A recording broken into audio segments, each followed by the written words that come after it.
Romama. Hey guys, it's Jeffrey from amonstроuscloset.com, and I apologize if I look a hot mess right now. I just got back from a show. It was very fun. And yeah, I took my makeup off, but I haven't Clarisonic my face yet. So I look like this. And my hair is a mess. I have just like thrown this hat on to help. I don't think it's helping. Anyways, so I'm here with a video response of sorts. Carlos from the Creature Design recently put up a tutorial for how to make the Bad Romance mask from the Born This Way ball, and this has been one of my favorite looks from the tour since I first saw the show. Well, I haven't seen the show yet. US tour dates, please. Lady Gaga. It's one of my favorite looks from the show, and I knew that I had to recreate it, and I just haven't had the time, but as soon as I saw Carlos's tutorial, I was like, bitch. Get to work. Watched his video which laid out how to make it so well. I feel like we're on the same wavelength, you know, same DNA, because I can totally tell that we think alike when we're making stuff. For anyone who is wanting to make this mask, it's the best tutorial. I don't even know if there is any other tutorials, but they're not better than this one, in my opinion. I haven't even seen them, so how can they be any better? He got all of his stuff at the Hobby Lobby, and I don't know if we have a Hobby Lobby. Hobby Lobby. Hobby Lobby? Hobby Lobby. Anyways, I went to my local rip-off craftoteria, Joann's, and I have my little receipts here from Joann's. According to this, I saved $18.15, and I actually didn't have any coupons. I picked all this stuff up on a whim on my way into work.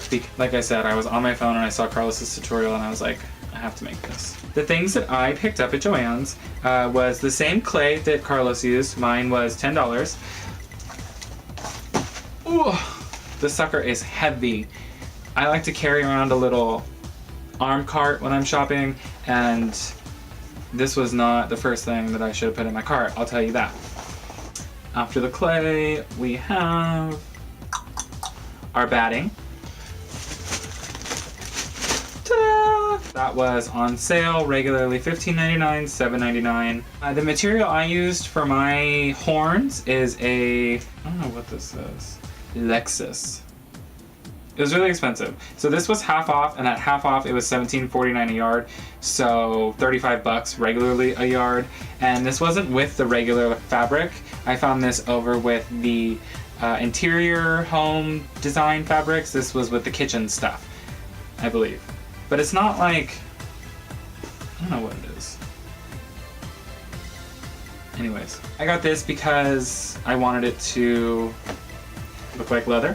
Hers are probably plastic or resin casted. I don't know, I've looked but not that closely, but that's what I would assume. They did have like a pleather material or a PVC like this in the white. This is the same that I used for my Judas jacket, and this was from my UNI outfit, but I didn't want this. I wanted something that was heavier, that was gonna look more durable and be more durable. This is really flimsy. The other stuff really helps hold the shape. So I would recommend a heavier weight fabric for sure. Next on my list was the face mask. My mask was $4.99. I was upset because I wanted a heavier or a thicker mask. Other stuff is really flimsy and cheap, and this one didn't go as far back on my head as I would have liked or as high up, and so the face shape is a little bit different in that sense because I didn't have enough space like I would have wanted. You'll see it when I hold up the mask. I don't even know what these things are.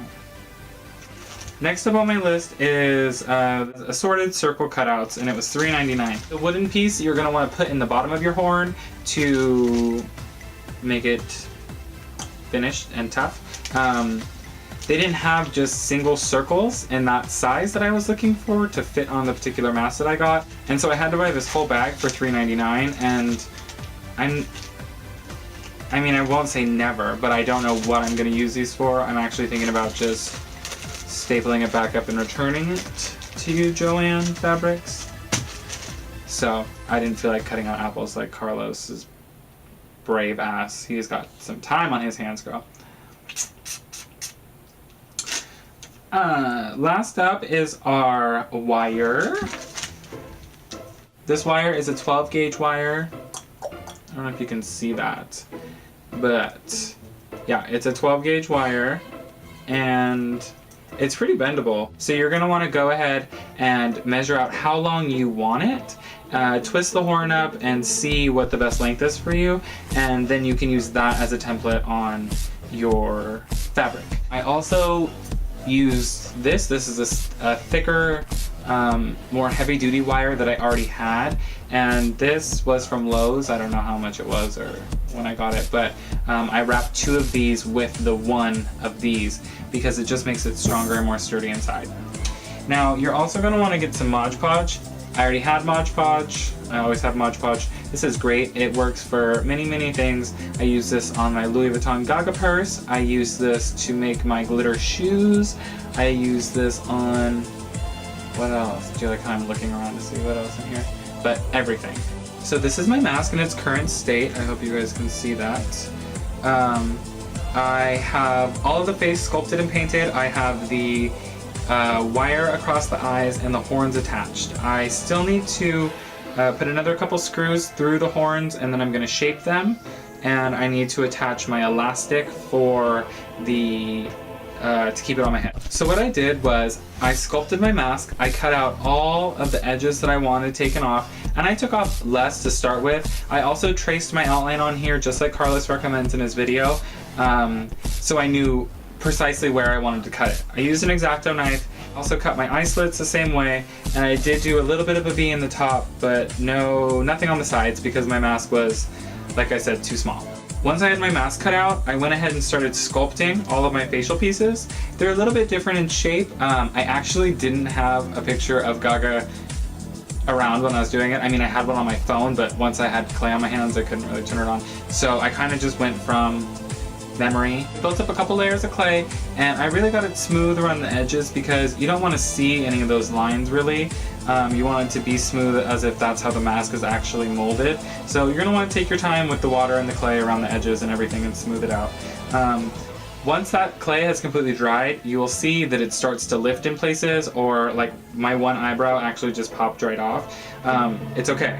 Just take your Modge Podge and apply it to it. Apply it to the bottom if your pieces pop off. I really stuck it into all the edges and just seal it. Seal the whole mask and let it dry. And I did probably over the whole thing, probably at least 6 or 7 layers total, but you know, just to really get in the edges and everything. Once that dried, I painted over it once with an acrylic, and then I spray painted over it and let that dry. My eyepieces are the same pieces of metal that I used inside the horns. The horns are definitely the hardest part. You would think that sculpting and everything else is going to be hard, but no, not at all. That's a walk in the park. The horns are difficult. You're going to want to make sure you measure them well. You're going to want to make sure you have the circumference of your circle right for your measurements, and turning them inside out is a pain in the ass, but it's obviously well worth it in the end. The horn is stuffed with batting, and it's got the 3 pieces of wire in there, and at the end it has the wooden dowel, or the wooden round. You can see in the back, I'm not done, but I screwed it in through the wood. I know there's a shit ton of screws in there, but I mean, it's heavy. So, yes. This is my mask. Let's see it. Look at horns and ears, how fabulous. I forgot that on the list. You want elastic on your list? This is 1/2 inch thick and it's 3 yards long. This was also from Joann's. I bought this a while ago, a couple bucks. What I'm gonna do with my elastic is I'm actually gonna go one from the top down that's gonna meet where my earpiece goes behind here. So it'll actually sit on my head. That'll keep it firm in place and it won't fall down my face. If I just was to do a strap from here to here, it's gonna slip and slide because it's a really hefty, heavy mask. I would like to finish it up with some glitter, maybe a little bit of razzle dazzle, or just like a heavy gloss clear coat on top. I just think that it needs more, so when it hits the stage it'll really pop. But I mean, I'm really satisfied, and the shape's a little bit different, but like everything I make, it's, you know, I kind of sculpted how I think it should look or I want it to look, so it's original and my own and whatever. Thanks guys for checking out my video. Follow me on Twitter at @AmonstersCloset. Follow Carlos on Twitter at Carlos_TCD, and subscribe to us both here on YouTube. And yeah, see you guys later.